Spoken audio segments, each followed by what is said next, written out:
Senhores telespectadores, visitamos hoje a cidade de Moura, no Baixo Alentejo. Moura é a capital de um concelho muito grande, mais de 900 km², quase 1000 km². Uma população fraca, cerca de 16 mil habitantes, o que quer dizer 16 habitantes a cada quilómetro. E vim começar o programa num ponto que, de certo modo, foi o coração da vila, foi a semente que a fez nascer. Estou num castelo, o que vem agora do castelo é claro, é da Idade Média. Esta torre grande, por exemplo, isto é do Dom Dinis, do nosso rei Dom Dinis, do tal da Universidade de Pinhal de Leiria. Bom, mas quando o Dom Dinis fez a torre, já aqui havia uma grande fortaleza feita pelos reis antecessores deles. E quando os reis fizeram essa fortaleza, todo este conjunto era uma fortaleza islâmica dos pontos fortes dos mouros contra os cristãos. E quando os mouros fizeram aqui todo este conjunto fortificado, já isto era romano. Nas escavações encontram-se muitas coisas romanas. Os romanos perceberam a importância disto. E quando os romanos aqui se instalaram, já isto era um fortificado da época do bronze. E isto tudo tem uma explicação que é muito curiosa. É que aqui, mesmo no alto do morro do castelo, jorra uma nascente de água, e de água de uma magnífica qualidade.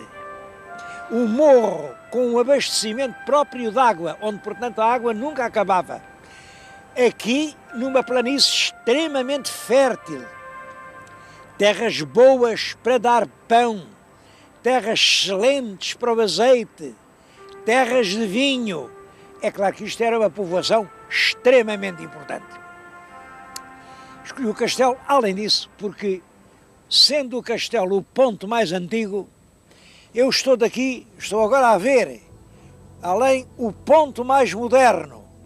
É a muralha da barragem do Alqueva.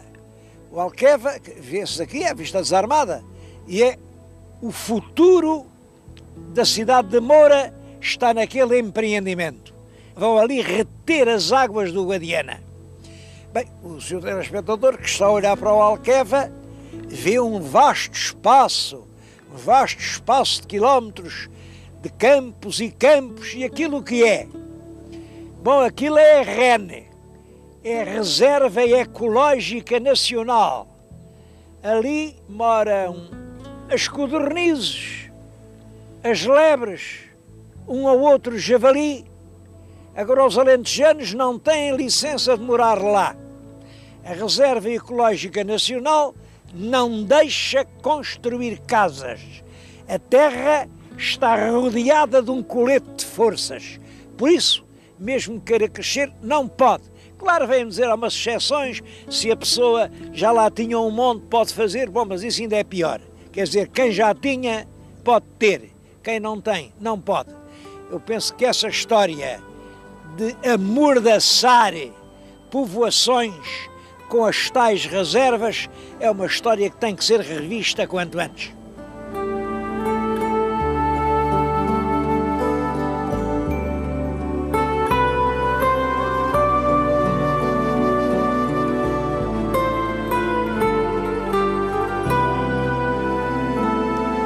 Eu costumo sempre explicar a origem do nome das terras. Bom, esta palavra Moura surpreende porque Mouras são muitas vilas no sul de Portugal. O Islão dominou aqui durante muitos séculos e há imensas povoações que, na sua origem, eram mouras. Porque é que esta é que se chama Moura? Bom, isso fez nascer uma lenda. E é uma lenda que, ao contrário do que se diz, tem um pequenino fundo de verdade. É a lenda de Salúquia, a lenda da Moura Salúquia. Estão a ver atrás de mim uma torre Esta é a Torre de Salúquia. Toda a gente aqui em Moura conhece aquela torre. A Torre de Salúquia. É aquela torre que dá o nome à cidade. Que pena ser tão importante e estar num estado tão desgraçado. Bom, a lenda é esta. No tempo dos mouros, e quando já os cristãos andavam a conquistar o Alentejo e o Algarve, quem governava aqui no castelo era uma filha do alcaide, uma filha jovem, muito bonita, que se chamava Salúquia. Era a alcaidesa Salúquia. E a alcaidesa estava para casar, naturalmente, com um príncipe mouro, um príncipe também muito bonito. O príncipe devia chegar de uma hora para a outra e ela estava do alto daquela torre, é claro, torre nessa altura mais bonita, mais alta, e estava a olhar ao longe, a ver se vinha chegar o esperado noivo. Até que viu realmente uma cavalgada, vinha uma série de cavaleiros, todos com os fatos, ela até viu o fato do namorado, era um fato muito bonito, vinham todos a cantar e alegremente, como quem vem para um casamento, e ela mandou abrir logo a ponte levadiça, a cavalgada entrou no castelo, simplesmente não eram mouros, eram cristãos. Eram cristãos porque uma tropa de cristãos tinha apanhado no caminho o cortejo dos noivos. Tinha morto o noivo, tinha morto a comitiva toda, vestiram os fatos deles e aproveitaram estas facilidades. A Salúquia a mandar baixar a ponte, a esperá-los ansiosamente. Claro, mal entraram a ponte levadiça, os cristãos desataram a fender aquelas cabeças, a cortar aqueles pescoços. Foi uma mortandade geral. E a pobre da Salúquia, olhem, subiu ao alto da torre e, para não ser também, enfim, morta ou escravizada pelos cristãos, deitou-se da torre abaixo. Claro que no fundo da lenda está a brutalidade da guerra entre os cristãos e os muçulmanos. Não há dúvida de que no século XII, no tempo de Dom Afonso Henriques, dois grandes guerreiros, a mando de Dom Afonso Henriques, conquistaram Moura e passaram à espada tudo quanto mexia. Depois, mais tarde, os mouros voltaram e isto vem a ser cristão e português, de uma forma muito curiosa que lhes vou contar.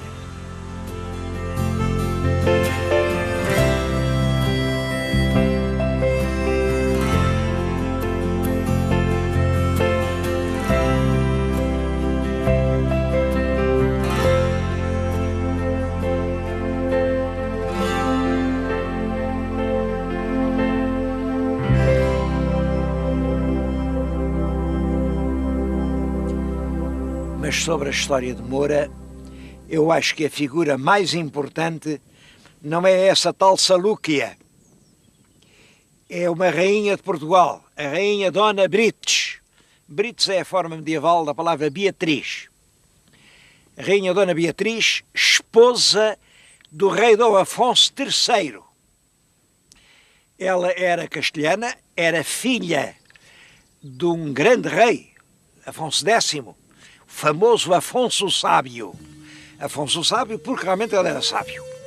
Era sábio, é o autor das 7 partidas, é o autor das cantigas de Santa Maria. Bom, é um dos maiores vultos da história europeia do século XIII. Aliás, ele quis ser imperador da Alemanha, porque ele, pelo lado da mãe, era Hohenstaufen, uma família real da Alemanha. Tinha uma filha bastarda, essa Dona Beatriz, que casou com o nosso rei Dom Afonso III. Essa rainha Dona Beatriz, quando o pai, o rei Afonso X, caiu em desgraça, foi viver para Sevilha e nessa altura toda a gente o abandonou, menos essa filha. Saiu de Portugal e foi fazer companhia ao pai, Afonso X, nos últimos anos de vida. O imperador, agradecido, deixou-lhe depois em testamento estas terras que ficam para o ocidente do rio Guadiana. O rio Guadiana é a fronteira, mas estão a ver no mapa, todo este bocado fica para cá do Guadiana. Tudo isto é o dote deixado pelo Afonso o Sábio à sua filha Dona Beatriz. A verdade é que nunca se entenderam bem aqui, portugueses e espanhóis, sobre qual era a fronteira. Está bem, isto era da Dona Beatriz, mas onde é que era a fronteira? Era ali, era... Bem, tudo que estão a ver na vossa frente, tudo aquilo é Espanha. Este morro onde eu estou, a rocha desta parte é portuguesa, desta parte já é espanhola. E os povos nunca se entenderam sobre a questão de saber onde passava a fronteira. De maneira que havia constantemente choques, lutas, combates, mas isso chegou a assumir uma violência sangrenta. E a toda esta terra, que são cerca de 20.000 hectares, chamavam a Terra da Contenda, ainda hoje, é o nome que se dá a isto. Estou-lhes a falar no Alto da Contenda. Contenda, porque era a terra da bulha, a terra do combate permanente. Vou-lhes contar uma história, e acho que aqui em Moura é a primeira vez que ela vai ser ouvida. É uma das histórias bonitas da história de Portugal. Depois de um desses combates entre portugueses e espanhóis, em que morreu muita gente do lado de cá e do lado de lá, muitos portugueses mortos, muitos espanhóis mortos. Bom, reinava o nosso rei Dom Manuel e em Espanha o imperador Carlos V. O Dom Manuel soube disso e mandou à pressa um embaixador, era o Dom Pedro Mascarenhas, um homem importante, depois foi vice-rei da Índia, um homem muito notável, mandou aqui à pressa, com uma arca com 8.000 cruzados, também era um dinheirão para a altura, para pagar, cabeça por cabeça, todos os mortos espanhóis. Chamava as viúvas, se elas não havia viúvas, chamava os órfãos. Então o teu pai morreu, toma lá tanto. E toda a gente ficou contente. Isto constou na corte ao imperador Carlos V. Mandou à pressa, a mata-cavalos, outro embaixador, também um conde, com um baú cheio de dinheiro, cavalgou, chegou aqui a Moura, e ainda cá estava o nosso Dom Pedro Mascarenhas. E ele disse-lhe, Dom Pedro, muito bem, estamos muito contentes, mas agora diga-me lá quem são os mortos portugueses, porque eu também quero indenizar as viúvas, traga aqui esta arca cheia de dinheiro. E o embaixador de Portugal deu-lhe esta resposta. Digo ao imperador que lhe agradeço muito essa boa vontade. Infelizmente isso não é possível, porque os portugueses não têm preço. Essa história eu fui encontrá-la num manuscrito inédito da Biblioteca Nacional dos Reservados e que está publicada neste livro, Ditos Portugueses Dignos de Memória. É um livro do século XVI, portanto não foi escrito muitos anos depois dessa belíssima frase: os portugueses não têm preço.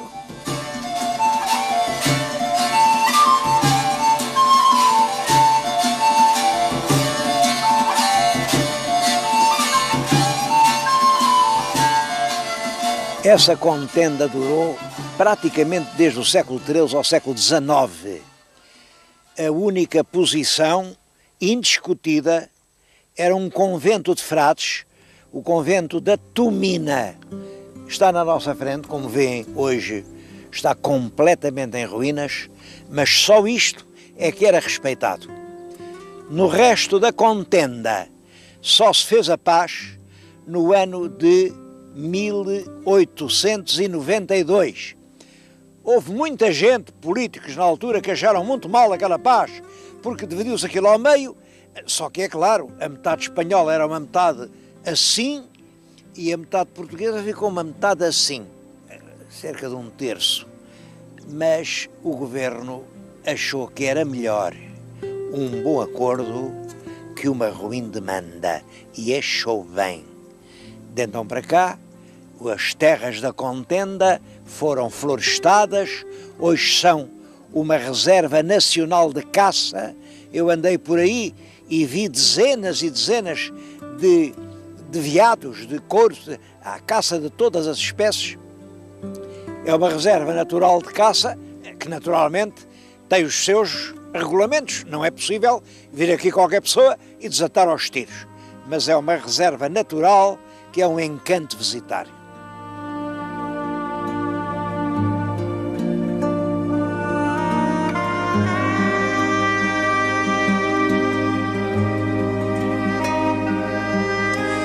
Há muitos outros aspectos em que Moura tem uma intervenção importante na história de Portugal. Aliás, quase todos esses aspectos estão aqui documentados no Museu de Moura. Este museu, que é exemplar, tem verdadeiros tesouros. Quero falar só de 2 ou 3 coisas. Primeiro, quero chamar a atenção para este pequeno ídolo. Isto é um deus ameaçador. É uma coisa de cerca de 500 anos antes de Cristo. Uma pequena figura que, pela atitude, parece ameaçar pelo mal que lhe fazem. Naquela sala está uma ânfora de barro, foi fabricada no Val do Sado. Nós já lá estivemos na própria fábrica onde faziam aquelas ânforas. E aquelas ânforas serviam para levar daqui para Roma o azeite. O azeite, já nessa altura, o azeite alentejano era famoso. Mas há um último objeto misterioso, um bocado sinistro, de que eu lhes queria falar, porque tenho uma história para lhes contar sobre isso. O objeto é este. Isto, como veem, não é uma espada, isto é uma adaga. Bem, o punho é moderno, isto foi acrescentado numa época posterior, talvez no século XVIII. A lâmina é realmente medieval e aqui tem gravado Portugal e aqui tem gravado Rei. É, portanto, esta peça é do século XV, pertenceu a um rei de Portugal e, segundo uma tradição de há muito tempo, esta era a adaga de El-Rei Dom João II.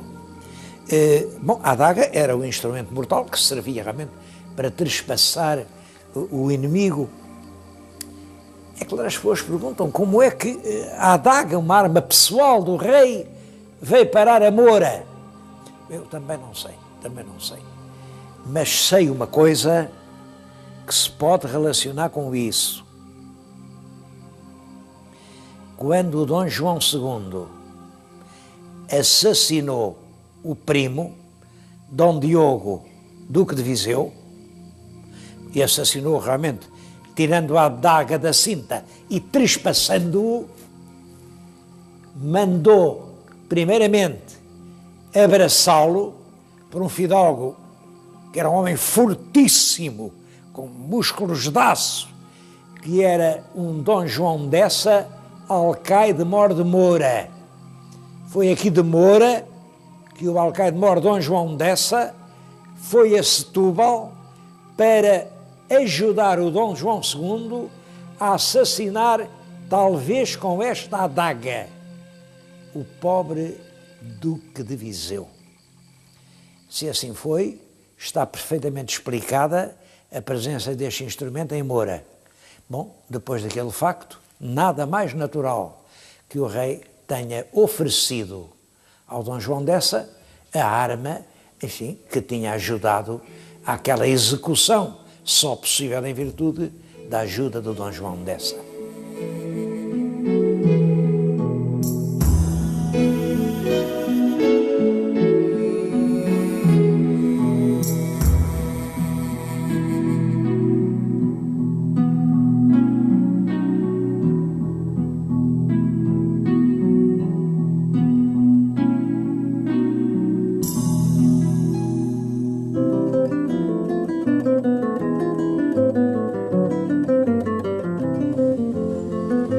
dos monumentos mais importantes é a Igreja Matriz. Foi mandada construir pelo rei Dom Manuel e o interior é um belo exemplo da mudança do gótico para o manuelino.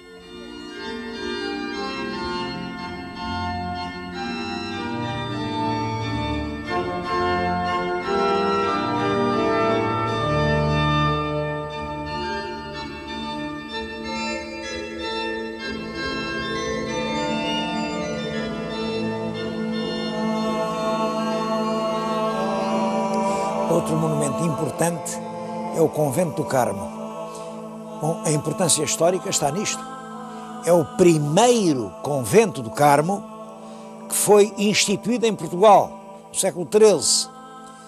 Os cavaleiros cruzados que vinham da Terra Santa, eram os cavaleiros da Ordem do Hospital, tinham aquela devoção da Senhora do Monte Carmelo. Já lhes falei nisso. É um monte lá ao fundo do Mediterrâneo.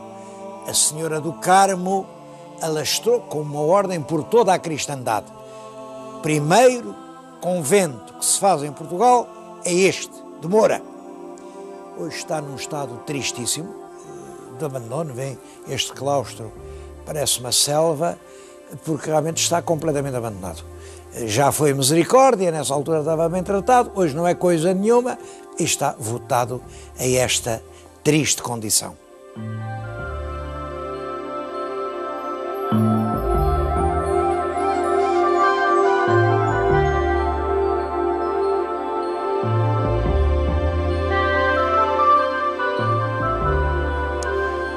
O monumento que também merece uma referência é este convento que está junto do castelo.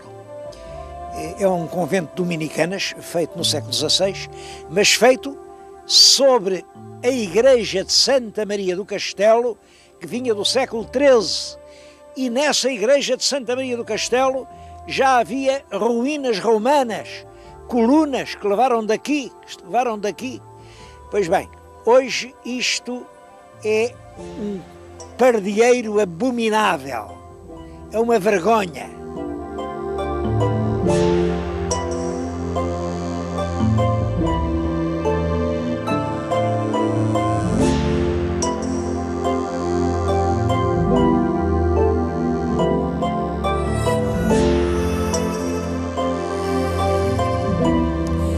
A principal riqueza agrícola da região foi tradicionalmente, e hoje continua a ser, o azeite.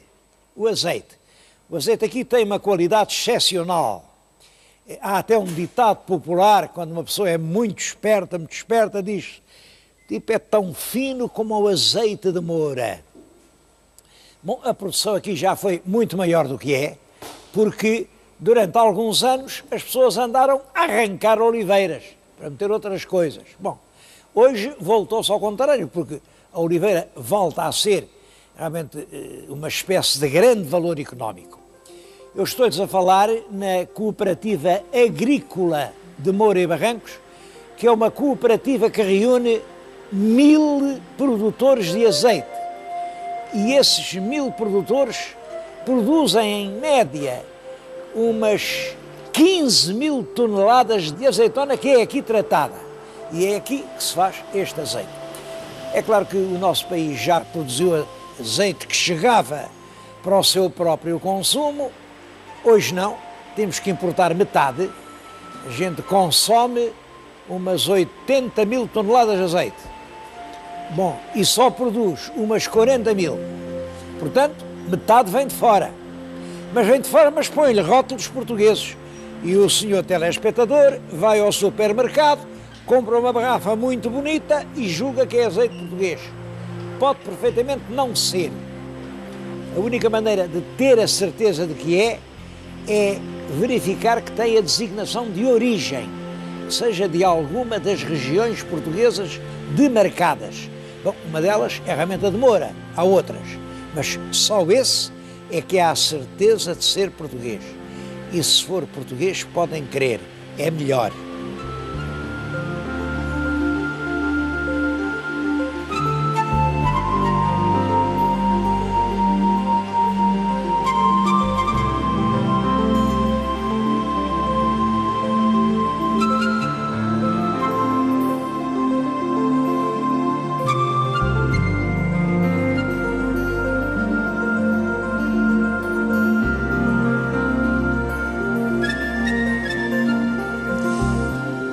período mais alto da história de Moura é entre os séculos XVI e XVIII. Depois, sentiram-se vários fatores de depressão. Fecharam os conventos, foram-se embora os frades e as freiras. Acabaram as guerras, foram-se embora os soldados. Fechou a estação, foram-se embora os comboios. Acabaram as lavouras, foram-se embora os camponeses. É claro, e tudo isso se refletiu no dinamismo da povoação. Mas isso permitiu a Moura conservar uma fisionomia tranquila. É uma das cidades mais características e mais envolventes de todo o Alentejo. Bom, e tem, por si, alguns fatores positivos muito importantes. O primeiro são as extraordinárias condições turísticas. O segundo é o plantio de novos olivais que se está a fazer a um bom ritmo. E o terceiro é este que está na nossa frente. É a barragem do Alqueva. A barragem do Alqueva fica a poucos quilómetros de Moura. Moura é a verdadeira capital da barragem e é claro que a barragem vai, em poucos anos, transformar completamente a região. Portanto, quem quiser conhecer esta Moura adormecida mas encantadora que eu agora visitei, não perca tempo.